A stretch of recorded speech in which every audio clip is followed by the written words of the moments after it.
62 civs on the largest map ever made and a record 400 cities conquered.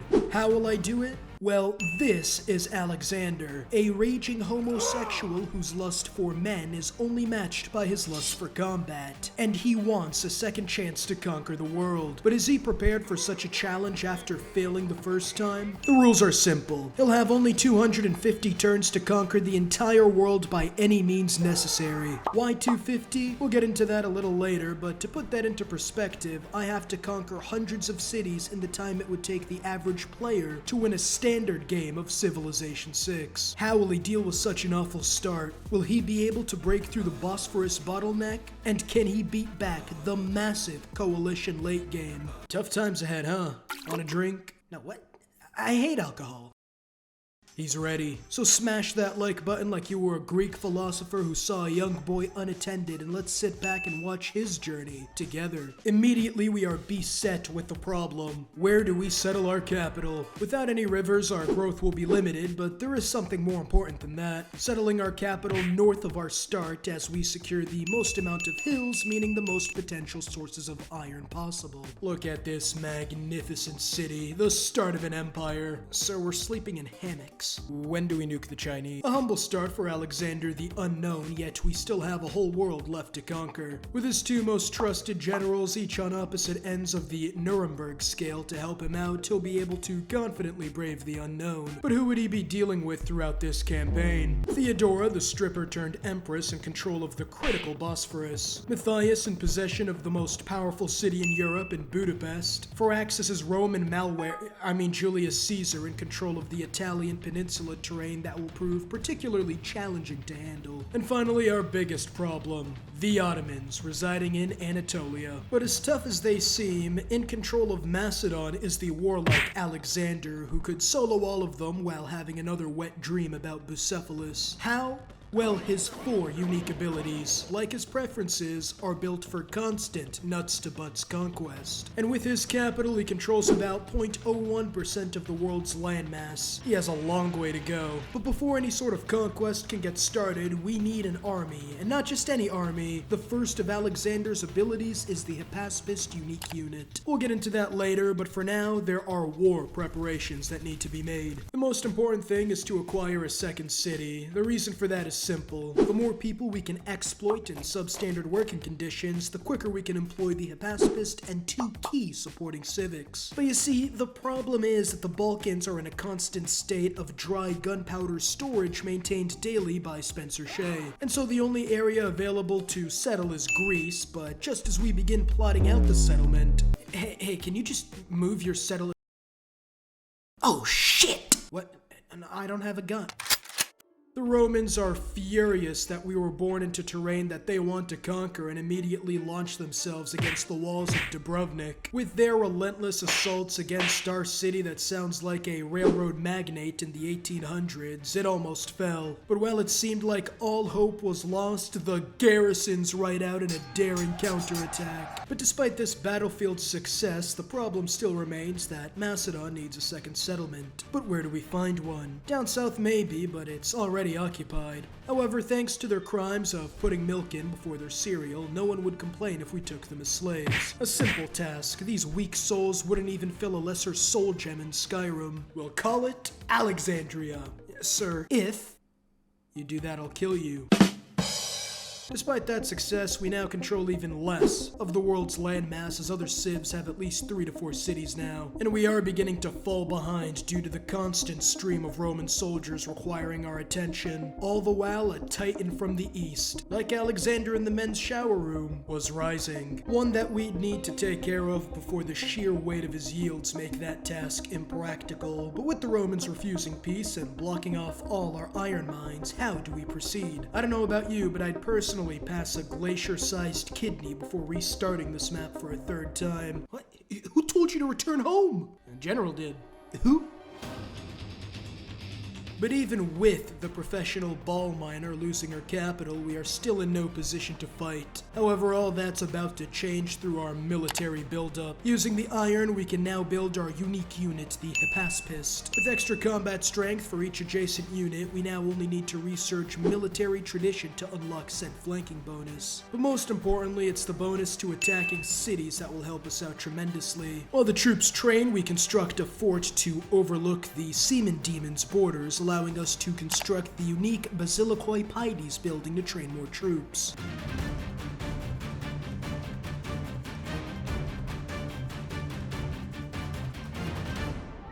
Look at these queer ass niggas, man. Finally, we're ready. With such a massive military, Alexander's preparations are complete, and thanks to his patience, we now possess one of the most disciplined fighting forces on the planet. And theory. A theory that's about to be put to the test. We finna get up in here, whoop these niggas' ass right quick. Theodora, I have some demand. Show will run you 300. No thanks. I'm gay.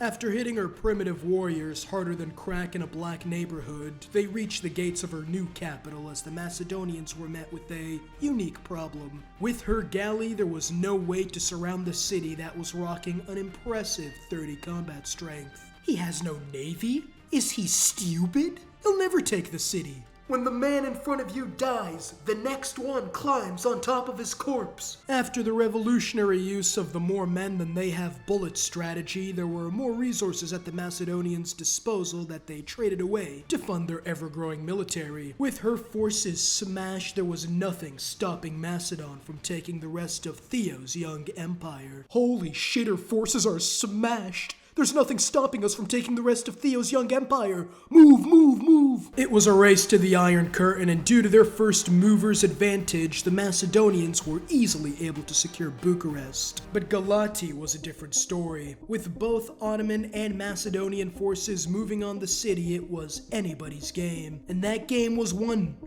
by Macedon. With her empire falling, Theodora, well, it seems she thinks she's the Riddler in her newfound state of psychosis. But enough of that. Our first success, leaving us in a state better than turning to the cool side of your pillow at night. Due to shrewd planning and most importantly patience, we were able to take her out, but there were some who weren't content with the speed of advance. Come on, let's go after Suleiman.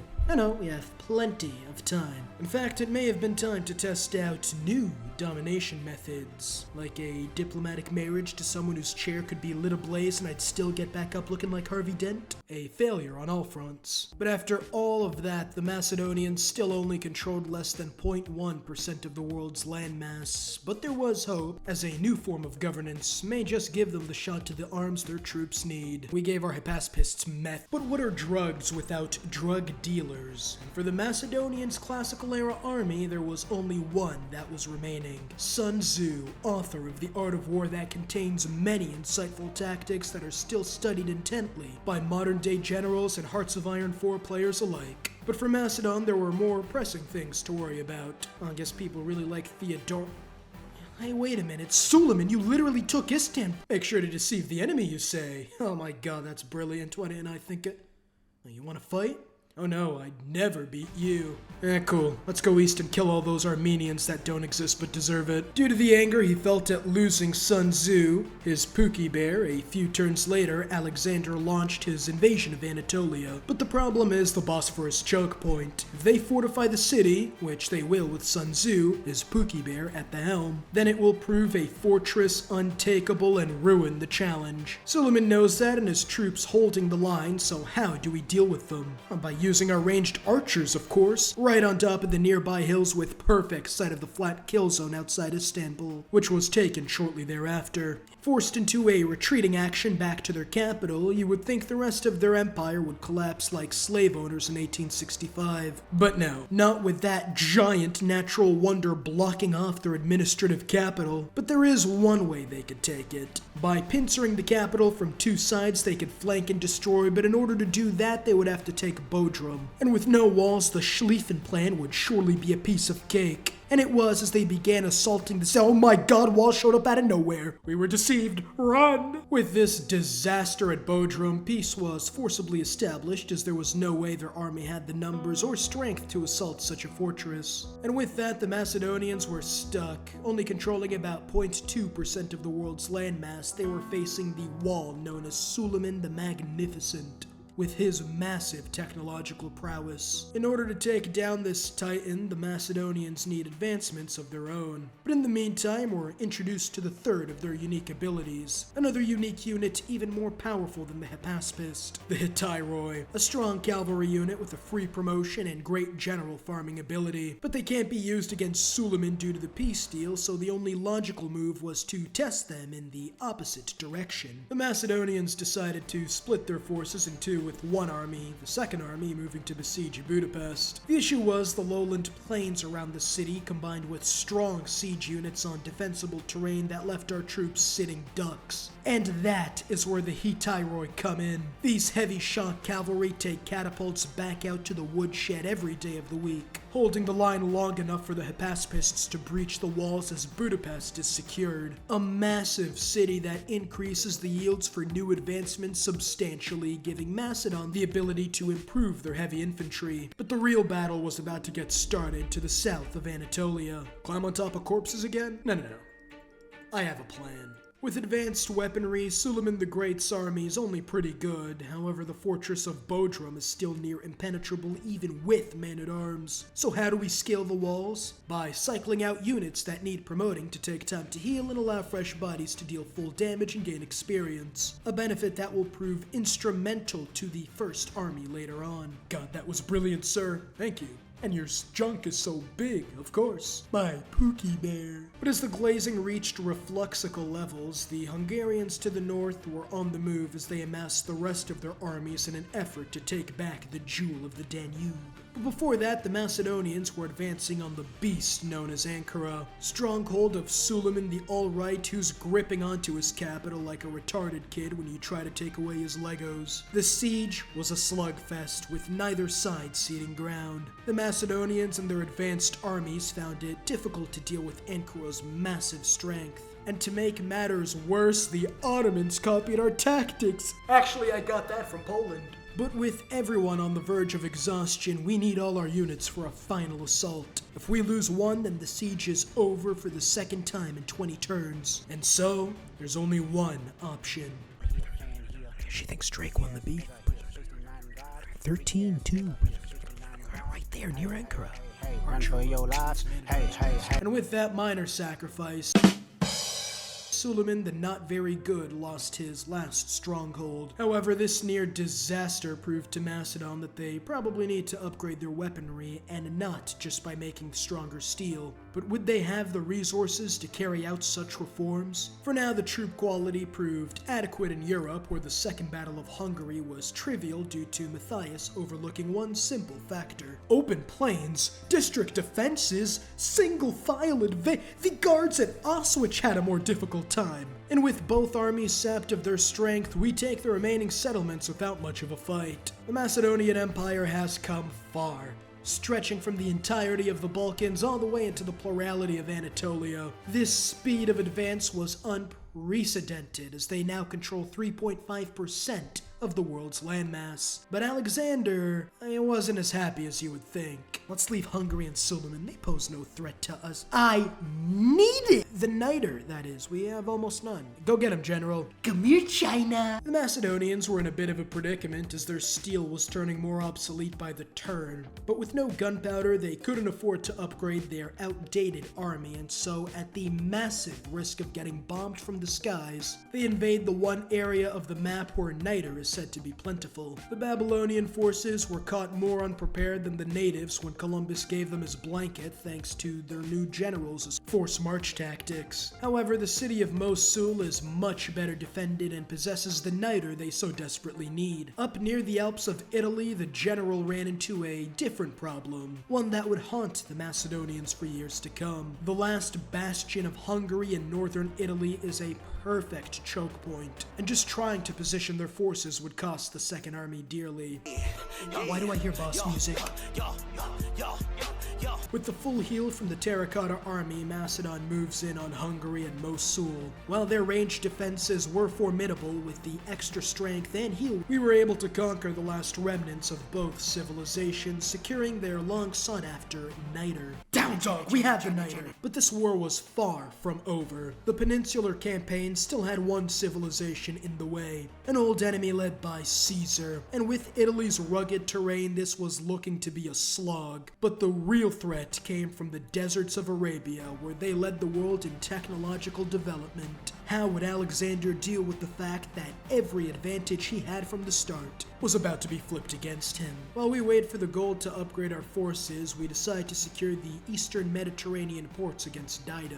The problem is, with her massive military, even she doesn't think we're a threat. But despite her strength, she isn't as strong as you would think, and the reason for that is it's all boats. And with our newest upgrades, we made Blood and Dookie run down her unit's legs. We can work something out, right? Taking her capital was easy, but our lack of a naval presence was about to come back and bite us on multiple fronts. Empowering the merchants' guilds in exchange for them aiding our military upgrades was a shrewd decision, but one that would take time to materialize. All the while, Dido, with command of the sea, bombarded and retook her capital. But that would pale in comparison to what no naval forces did to us in Rome. Hey, what are you doing across the Rubicon? Rome had a large standing army, and combined with the natural choke point of Italy, slowed the advance to a crawl. Without blocking off the sea, they could send in supplies, but despite all that, with our tech advantage and our new cannonballs running through his defenses like Tomb Raider, we won this siege and stormed their capital. Woohoo, we conquered Jerusalem, right? Shut up!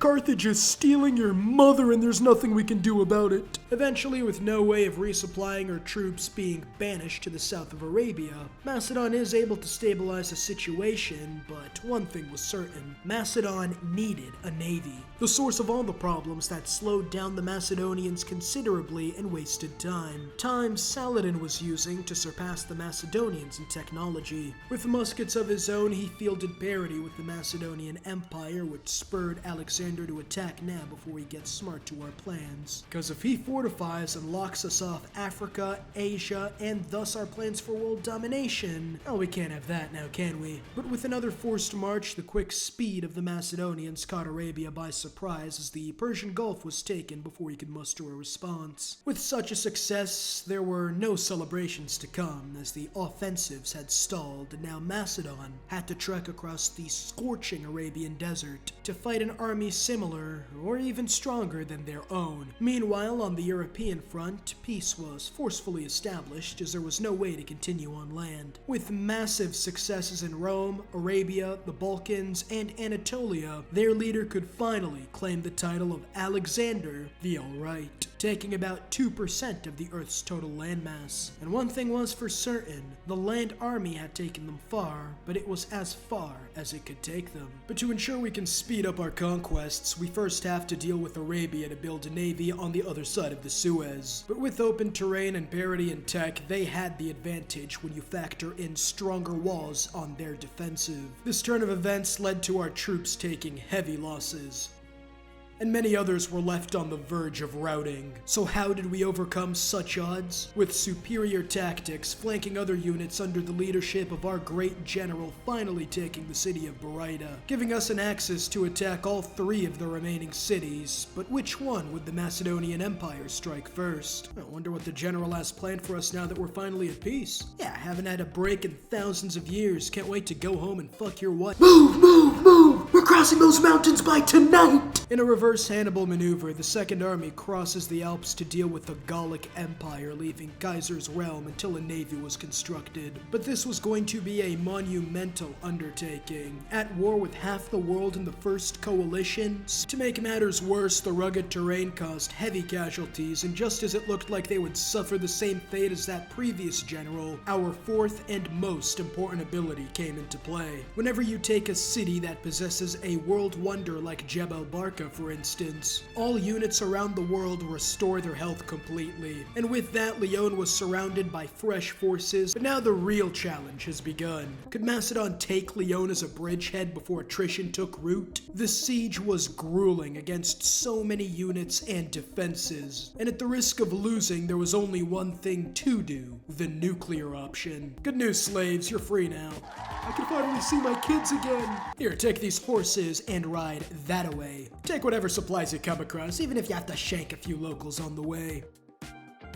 A potent distraction as Lyon was finally taken. With the rest of France lying open, this was the decisive Battle of Lyon, where the coalition had one last opportunity to stop Alexander's forces. But in the meantime, let's go watch the test run of the first of many frigates.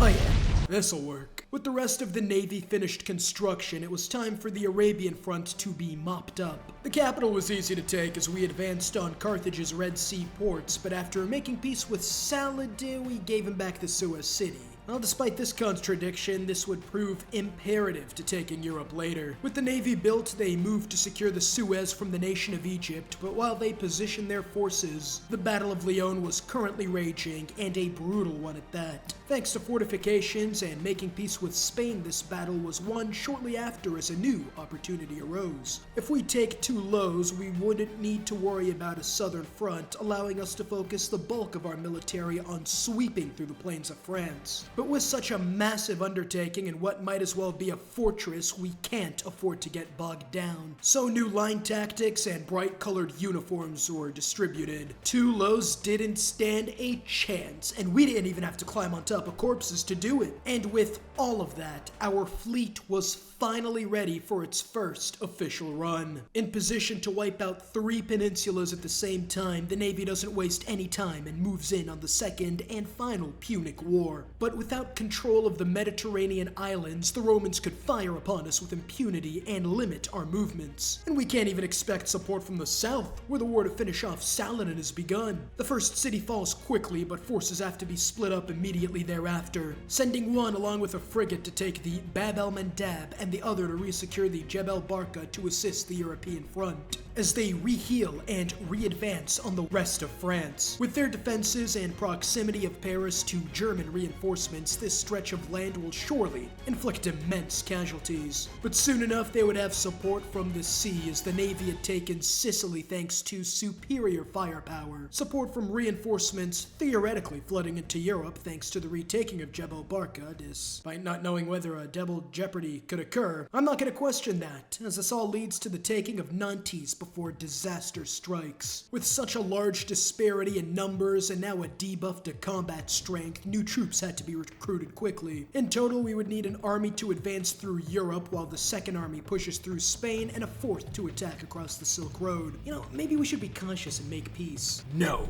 If they want to fight, they'll fucking get one. Can I nuke him yet? Now in a war on 4 different fronts, the first and foremost task is stabilizing the lines. The defenses hold the Germans up in the north, but it's only a matter of time until the age of migration takes hold. Meanwhile, the advance on Amsterdam is weakened as detachments are needed to fight off the British landings. Rome is going well though, with our monstrous navy as their last stronghold of Sardinia falls. But that's about the extent our navy can support Europe without opening up a 5th front. Something anyone who doesn't sound like they're choking on frogs when they speak dreads. But in a stunning display of timing, as the Germans pushed through, the Macedonians secured Alsace-Lorraine, limiting Gaul's defense of Amsterdam and forcing Germany to pull back due to their mainland being under threat. But between Amsterdam, the Arabian holdout, and Germany, we don't have the numbers to deal with all fronts at the same time. To make up for our lack of numbers, we need stronger tactics, a more centralized command structure, corps and fleets to be exact. These corps help us advance, especially when the fleet aids the First Army in their invasion of Egypt, a critical choke point into Africa. If we can't take Ra-Kedet, then we can't invade Africa and all hope is lost. But while that invasion is preparing, Amsterdam will prove a fortress, with both Scotland and Norway's massive militaries and navies. So how do we beat all 3 allies that make up for each other's weaknesses? Simple, peace out the other 2 and storm Amsterdam. Meanwhile, in Arabia, the last stronghold of Saladin is taken, meaning much needed reinforcements will arrive in Africa soon enough. A campaign campaign that can finally get started now that we have command of the seas and secure the vital Suez. But now, after taking Arabia, most of Europe, and previous strongholds that proved impenetrable thanks to our navy, we are finally seeing progress as our leader can finally be referred to as Alexander the Good. And with the Third Army nearing completion, a Fourth Army getting started on the Eastern Front, and the new substance, oil, being mass-produced, things are looking up. If only it wasn't past turn 100 and we barely controlled 4% of the world's landmass. This is bad. I'm gonna strike a chord, and it's probably A minor.